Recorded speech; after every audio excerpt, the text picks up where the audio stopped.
بسم الله الرحمن الرحيم.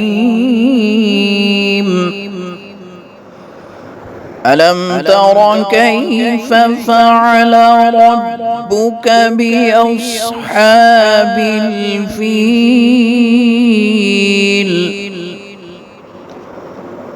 ألم يجعل كيدهم في تضليل وأرسل عليهم طيرا أبابيل